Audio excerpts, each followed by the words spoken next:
அன்புள்ள அகில இந்திய கிறிஸ்துவ உயர்கல்வி சங்கத்தினுடைய சார்பில் நடைபெறக்கூடிய விழாவிலே கலந்து கொண்டு சிறப்பித்துக் கொண்டிருக்கக்கூடிய நாடாளுமன்ற உறுப்பினர் தம்பி தயாநிதி மாறன் அவர்களே,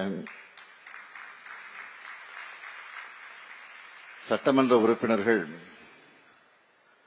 டாக்டர் ஏழன் அவர்களே, என்னுடைய அன்பிற்கினிய இனிகோ இருதராஜ் அவர்களே, அருமை சகோதரர் பரந்தாமன் அவர்களே, சென்னை மாநகரத்தினுடைய மண்டல குழுவினுடைய தலைவர் சகோதரர் சிற்றரசு அவர்களே,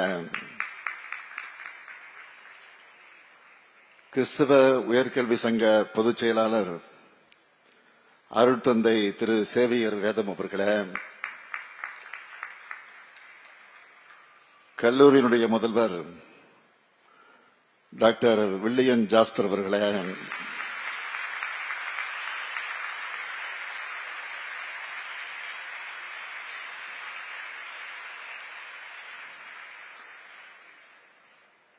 இயேசு சபையின் அருட்தந்தை திரு தாமஸ் அமிர்தம் அவர்களே, சென்னை கிறிஸ்துவ கல்லூரி முதல்வர் திரு பால் வில்சன் அவர்களே, மகளிர் கிறிஸ்துவ கல்லூரி சங்க தலைவர் திரு மோகன் ரெட்டி அவர்களே, கல்லூரிகளுடைய முதல்வர்கள் திரு அஸ்ரத் ஷெரீப் அவர்களே, திரு பால் ஜெயக்கர் அவர்களே, அருட் சகோதரி ஸ்டெல்லா மேரி அவர்களே, அருட்தந்தை லூயிஸ் ஆரோக்கியராஜ் அவர்களே, டாக்டர் பியூலா ஜெயஸ்ரீ அவர்களே, திரு அப்துல் அஜீஸ் அவர்களே, ஜார்ஜ் அவர்களே, வருகை தந்திருக்கக்கூடிய சங்க உறுப்பு கல்லூரிகளுடைய முதல்வர்களே, நிர்வாகிகளே, பெருமதிப்பிற்குரிய பேராசிரியர் பெருமக்களே, என்னுடைய பேரன்பிற்குரிய மாணவியர்களே, பத்திரிகை மற்றும் ஊடகத்துறை சார்ந்த நண்பர்களே, உங்கள் அனைவருக்கும் என்னுடைய அன்பான வணக்கம். முதல்ல எனக்கு ஒரு சந்தேகம். இந்த தேர்தல் நோட்டிபிகேஷன் அறிவிக்கல. தேர்தல் நோட்டிபிகேஷன் அறிவிக்கிறதுக்கு முன்னாடி தேர்தல் பிரச்சாரத்தை இங்க நடத்திட்டாங்க எல்லாரும். எனக்கு நன்றி தெரிவிக்கக்கூடிய நிகழ்ச்சி இந்த நிகழ்ச்சி. ஆனா நான் தேர்தல் பிரச்சாரத்தை நடத்தி இருக்கக்கூடிய அனைவருக்கும் என்னுடைய முதல்ல நான் நன்றியை தெரிவிச்சுக்கிறேன்.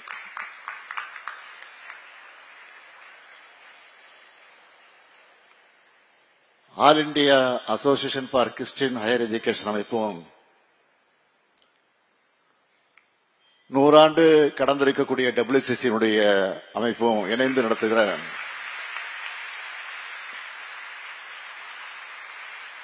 இந்த நன்றி அறிவிப்பு விழாவில் கலந்து கொள்வதிலே நான் மிகுந்த மகிழ்ச்சியும் பெருமையும் அடைகிறேன். இன்னும் கூட சொல்லணும்னா ஒரு உணர்ச்சியோடு நான் இங்கே நின்று கொண்டிருக்கிறேன், நெகிழ்ச்சியோடு நின்று கொண்டிருக்கிறேன். நானும் MCC ஸ்கூல் ஓல்டு ஸ்டூடெண்ட் தான். அந்த ஓல்டு ஸ்டூடெண்ட் தான் இன்னைக்கு WCCக்கு வந்திருக்கிறேன். MCC இருந்து WCCக்கு வந்திருக்கிறேன். வரவேற்புரை ஆற்றிய WCC கல்லூரியினுடைய முதல்வர் சொன்னார், இங்க படிச்சு வெற்றி பெற்ற பெண்களுடைய பெயர்கள் அடுத்து அந்த லிஸ்ட்ல வரப்போகக்கூடிய பெண்களான உங்களுடைய பெயர்கள் வரும் என்ற நம்பிக்கையோடு உங்களுடைய கலந்து கொள்வதில் இன்னும் உற்சாக உணர்வை எனக்கு கூட்டுது. இங்கே பேசிய பலர் நன்றி சொல்லி பேசினாங்க. நமக்குள்ள நன்றி சொல்லிக்க தேவையில்லை. இத என் மேல நீங்க வச்சிருக்கக்கூடிய அன்பின் வெளிப்பாடா நான் எடுத்துக்கிறேன். அது மட்டும் இல்ல, இன்னும் உங்களுக்கு தேவையானதை செஞ்சு கொடுக்கணுங்கிற கூடுதல் பொறுப்புணர்வை இந்த நிகழ்ச்சி எனக்கு உருவாக்கி இருக்கு. அதான் உண்மை. சகோதரர் இனிகோ இருதராஜ் இங்க இருக்கிறார். ஒவ்வொரு முறையும் என்னை பார்க்க வரும்போது இங்க இருக்கக்கூடிய பலருடைய சேர்ந்து வருவார். வரும்போது பாத்தீங்கன்னா நிறைய கோரிக்கைகளோடு தான் வருவார். அதுல பல கோரிக்கைகள் எளிதில் தீர்த்து வைக்கக்கூடியதா இருக்காது. கொஞ்சம் கஷ்டமா இருக்கும். ஏன்னா சட்ட சிக்கல் எல்லாம் இருக்கும். அதுல பழைய விதிகளை எல்லாம் திருத்த வேண்டியிருக்கும். புதுசா ஜீவப்பட வேண்டியிருக்கும். கூடுதலா பல கோடி நிதியும் தேவைப்படும். இருந்தாலும் எல்லாத்தையும் முழு முயற்சி எடுத்து அதை நாங்கள் செஞ்சு கொடுப்பதுதான் எங்களுடைய கடமையாக கருதி நிறைவேற்றிக் கொண்டிருக்கிறோம். ஏன்னா இனிகோ கேட்டா இல்லைன்னு சொல்லவே முடியாது. இங்க சொன்னது போல ரீசெண்டா நடந்த கிறிஸ்துமஸ் விழாவில் பல அறிவிப்புகளை எல்லாம் நான் வெளியிட்டேன் நெல்லையில. இப்பவும் இந்த அமைப்பின் சார்பில் இன்னும் சில கோரிக்கைகள் இருக்கு. அடுத்து நாம தான் வருவோம்.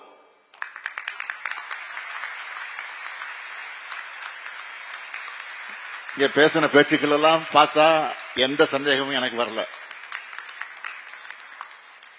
அதனால கண்டிப்பா உங்க மீதமுள்ள கோரிக்கைகளும் நிறைவேற்றி தருவோம்.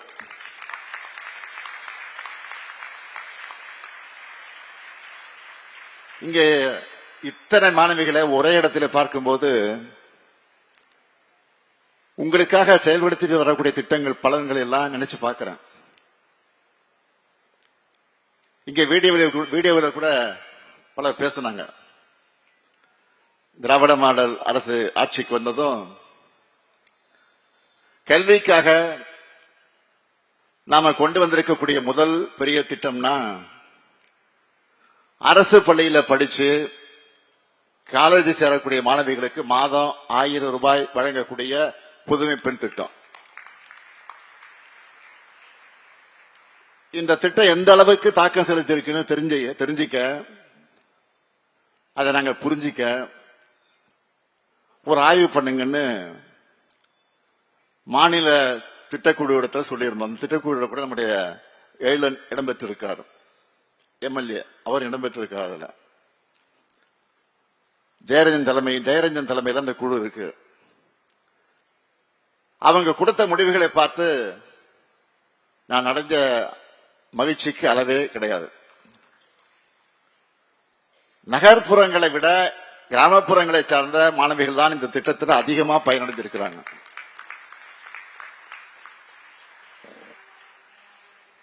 ஏன்னா கிராமப்புறங்கள்ல தான் பள்ளி முடிச்சிட்டு மேல் படிப்பு படிக்க முடியாம ஒரு சூழ்நிலை இருந்து வந்துச்சு. அந்த நிலைய புதுமை பெண் மாத்தி இருக்கு. இதையெல்லாம் விட ஆச்சரியமான ஒரு விளைவையும் இந்த திட்டம் ஏற்படுத்தி இருக்கு. ஸ்கூல் முடிச்சிட்டு பணம் இல்லாத காரணத்தால காலேஜுக்கு போகாம வீட்டிலேயே பல ஆண்டுகளாக முடங்கி கிடந்த பலர் இப்ப மாதம் 1000 ரூபாய் கிடைக்கிற காரணத்தினால திரும்ப படிக்க வந்திருக்கிறாங்க. ரீசெண்டா எடுத்த டேட்டா அடிப்படையில் பாத்தீங்கன்னா புதுமை பெண் திட்டத்தால மட்டும் பெண்கள் உயர்கல்வியில சேர்வது கூடுதலா 34% உயர்ந்திருக்கு. இதை விட எனக்கு என்ன மகிழ்ச்சி வேணும்? இது ஒரு சாதாரண சாதனை இல்ல. இப்ப திரும்ப ஆய்வு பண்ணா இந்த பர்சன்டேஜ் கண்டிப்பா இன்னும் கூட இருக்கும். இந்த மாதிரி சுமார் 8 லட்சம் மாணவிகள் இந்த திட்டத்தில் பயன்பெற்றிருக்காங்க.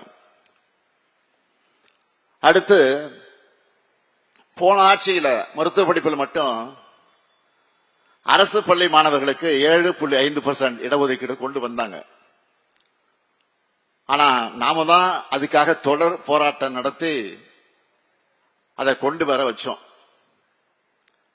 இப்ப நாம ஆட்சிக்கு வந்து என்ஜினியரிங், அக்ரி, சட்டம், கால்நடை மருத்துவம் உள்ளிட்ட படிப்புகளையும் அரசு பள்ளி மாணவர்களுக்கு 7.5 விழுக்காடு இடஒதுக்கீட்டை கொண்டு வந்தோம். இதுல செலக்ட் ஆகிற மாணவர்களுக்கு கல்வி கட்டணம், ஹாஸ்டல் ஃபீஸ் எல்லாத்தையும் அரசே ஏத்துக்கணும்னு அறிவிச்சோம். கடந்த 5 வருஷத்துல 40,613 மாணவர்களுக்கு 911 கோடி ரூபாய் இதற்காக செலவிடப்பட்டிருக்கு.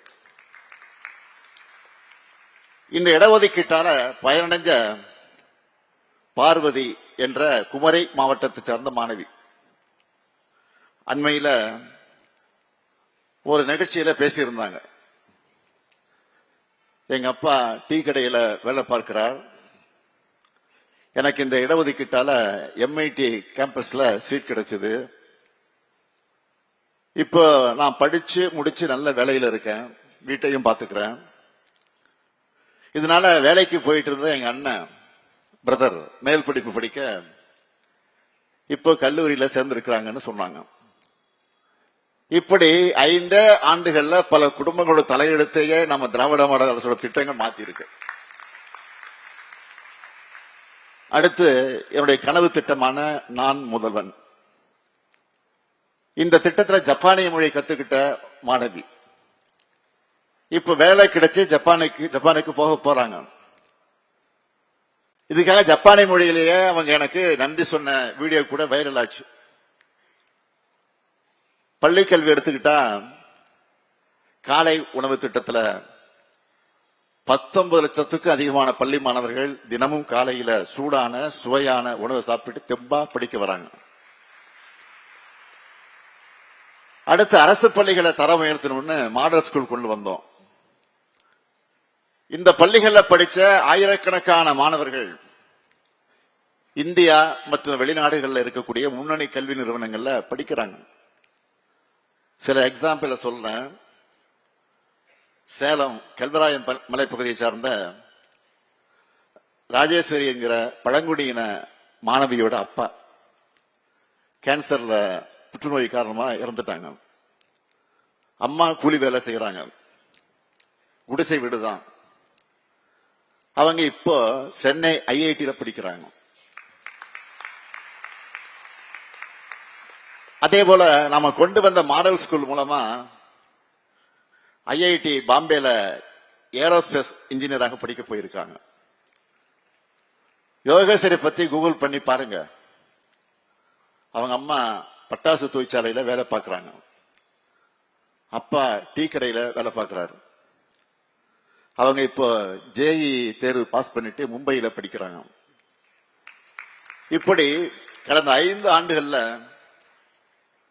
அரசு பள்ளிகளிலிருந்து தேர்வான ஆயிரக்கணக்கான மாணவர்களின் கல்வி செலவை அரசு ஏத்துக்கிட்டு இருக்கு. நான் ஏன் இவங்களை பத்தி எல்லாம் உங்ககிட்ட சொன்னேன்னு தெரியுமா? நம்ம திட்டங்களுடைய வெற்றி இம்பாக்ட் பற்றி புரிய வைக்கிறதுக்காக மட்டும் இல்ல, அதை தாண்டி உங்க எல்லாருக்கும் இதுல ஒரு லெசன் இருக்கு. வெற்றிக்கு ஷார்ட்கட் கிடையாது, ஹார்ட் ஒர்க் பண்ணாதான் ஜெயிக்க முடியும். சூப்பர் ஸ்டார் ரஜினிகாந்த் டைலாக் ஒண்ணு வரும், கஷ்டப்படாம எதுவும் கிடைக்காது, கஷ்டப்படாம கிடைக்கிறது நிலைக்காது. Super star dialogue. இன்னைக்கு நீங்க எந்த துறையில இருக்கக்கூடிய சாதனையாளர்களை எடுத்துக்கிட்டாலும் எல்லாரும் ஒரு பெரிய ஜேர்னி இருக்கு, எல்லாருக்கும் ஒரு பெரிய ஜேர்னி இருக்கும். அந்த ஜேர்னி, அதுல நீங்க போடக்கூடிய எஃபெக்ட், அந்த ப்ராசஸ்ல நீங்க கத்துக்கிற லெசன்ஸ், இதெல்லாம் தான் உங்களை பக்குவப்படுத்தும். பக்குவத்தோடு அடைகிற வெற்றி தான் நிலைச்சி நிற்கும். உங்களுக்கு படிப்புல பிடிமானம் இல்லாத போது உங்க அப்பா அம்மாவை நினைச்சு பாருங்க. வெளிநாடுகள் எல்லாம் ஒரு குறிப்பிட்ட வயசுக்கு மேல பெற்றோர் சப்போர்ட்டே இல்லாம இளைஞர்களே அவங்க வாழ்க்கையை பார்த்துக்கிறது கல்ச்சரா இருக்கு, அது கல்ச்சர் ஆயிடுச்சு. ஆனா நம்ம ஊர்ல உங்க கல்விக்காக பல பெற்றோர்கள் தங்கள் உடல் பொருள் உழைப்பு எல்லாத்தையும் செலவு பண்றாங்க. தங்களுடைய வாழ்நாள் சேமிப்பு எல்லாத்தையுமே பிள்ளைகளோட படிப்புக்காக செலவு பண்ற பெற்றோர்கள் இருக்கக்கூடிய ஊர் தான் நம்ம தமிழ்நாடு. அவங்க உங்க மேல வச்சிருக்கக்கூடிய நம்பிக்கையை காப்பாத்துங்க, அதுதான் என்னுடைய வேண்டுகோள். உங்களை பற்றி உங்கள் பெற்றோர்கிட்ட 4 பேர் பெருமையா பேசினா அதை விட அவங்களுக்கு வேற பெரிய சந்தோஷம் எதுவும் இருக்க முடியாது.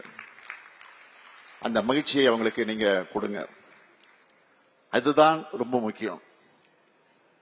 என்னை பொறுத்தவரை பெண்கள்னாலே அழகுதான். அப்படிப்பட்ட பெண்களுக்கு அறிவுதான் உண்மையான அழகு.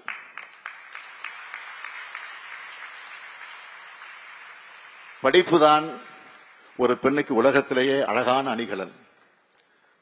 இன்னைக்கு இருக்கிற போட்டி நிறைஞ்ச இந்த உலகத்துல நீங்க நிலைச்சு நிக்கணும்னா சும்மா ஒரு டிகிரி படிச்சா போதாது. நீங்க வேலைக்கு போனாலும் உங்களுக்கு ஆர்வம் இருக்கக்கூடிய துறையில ஆராய்ச்சி படிப்பு வரை நீங்க தொடர்ந்து படிக்கணும். இது உங்களுடைய முன்னேற்றத்திற்காக மட்டும் இல்ல, நம்ம ஸ்டேட் முன்னேற்றமும் வேணும். அதுதான் சொல்றேன். இன்னைக்கு தமிழ்நாடு நம்பர் 1 மாநிலமா இருக்கு. ஆனா ஹிஸ்டரியை புரட்டி பார்த்தோம்னா 1950களில் அப்படியே தலைகீழான நிலைதான் இருந்துச்சு. நாட்டிலேயே வறுமையான மாநிலங்கள் ஒன்றா இருந்த தமிழ்நாடு இப்ப நாட்டிலேயே வறுமை குறைந்த மாநிலமா வளர்ந்திருக்கு. இன்னும் பெருமையோட சொல்ற 2வது பெரிய எக்கனாமியா இன்றைக்கு உருவெடுத்திருக்கிறோம். நிறைய தொழிற்சாலைகள் தமிழ்நாட்டை தேடி வராங்க. கடந்த 6 மாசத்துல பாத்தீங்கன்னா வின்பாஸ்ட், டாடா லேண்ட் ரோவர் என 2 பெரிய கார் உற்பத்தி ஆலைகள் திறந்து வச்சேன். 2 நாளைக்கு முன்னாடி, நேற்று 1. இதற்கு முன்ன இவ்வளவு ஷார்ட் பீரியட்ல 2 பெரிய கார் நிறுவனங்கள் திறந்து வச்ச வரலாறே கிடையாது. ஆனா நாம பண்ணியிருக்கிறோம்.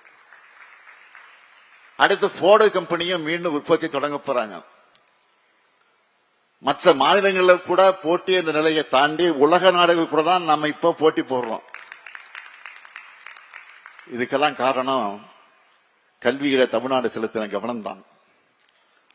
தொழில்துறை எடுத்துக்கிட்டா எந்த கம்பெனி கூட MOU சைன் பண்ணாலும் நான் அவங்க கிட்ட கேட்கிற முதல் கேள்வியே இதனால எத்தனை பெண்களுக்கு வேலை கிடைக்கும் அப்படின்னு தான் முதல் கேட்பேன். ஏனென்றால் பெண்களான நீங்கள் முன்னேறினா ஒரு தலைமுறையே முன்னேறும். நீங்க ஒவ்வொருத்தரும் படிச்சு நல்ல வேலைகளுக்கு போனா உங்க தலைமுறையே முன்னேறும். இந்தியாவிலே அதிக அளவிலான பெண்கள் தொழிற்சாலைகளை பணிபுரியக்கூடிய மாநிலமா, யாரும் எட்டி பிடிக்க முடியாத உயரத்தில் தமிழ்நாடு இருக்கு. இது இன்னும் உயர்ந்து தமிழ்நாட்டில் உள்ள எல்லா பெண்களும் வேலைக்கு போகக்கூடிய நிலைமை வரணும். அதுக்கு உங்களுக்கு என்ன தேவையானாலும் சொல்லுங்க, நான் செய்வதற்கு தயாராக இருக்கேன். நிச்சயம் உங்க வளர்ச்சியில நான் உங்க கூட இருப்பேன். அதே போல உங்க ஹெல்த்தையும் பார்த்துக்குங்க. இப்ப கூட 14 வயசு உள்ள பெண் குழந்தைகளுக்கு கருப்பை வாய் புற்றுநோய் தடுப்பூசி போன்ற திட்டத்தை தொடங்கி வச்சிருக்கிறோம். இந்தியாவில் வேற எங்கும் கிடையாது. இது நாம தான் ஃபர்ஸ்ட். வெளியில போய் போட்டா 14,000 ரூபாய் ஆகும். இந்த தடுப்பூசி அரசே கட்டணம் இல்லாம இப்ப செலுத்துறோம். இதை பத்தி உங்களுக்கு தெரிஞ்சவங்க கிட்ட நீங்க எடுத்து சொல்லுங்க. இவ்வளவு நேரம் நான் பேசினதெல்லாம் அட்வைஸா நினைச்சிடாதீங்க. நீங்களும் எனக்கு மகள் போலதான். மீண்டும் சொல்றேன், நீங்களும் எனக்கு மகள் போன்றதுதான். அந்த பாசத்தோட உலகம் முழுக்க நீங்க வலம் வரணும். அக்கறையோட நான் சொன்னதா நீங்க நினைச்சுக்கோங்க. இது போன்ற நன்றி தெரிவிக்கக்கூடிய விழாக்களை விட நீங்க எல்லாரும் நல்லா படிச்சு வாழ்க்கையில முன்னேறினா அதுதான் நீங்க எனக்கு செலுத்தக்கூடிய உண்மையான நன்றி. வெல்லும் தமிழ் பெண்களே, all the best, rule the world. நன்றி, வணக்கம்.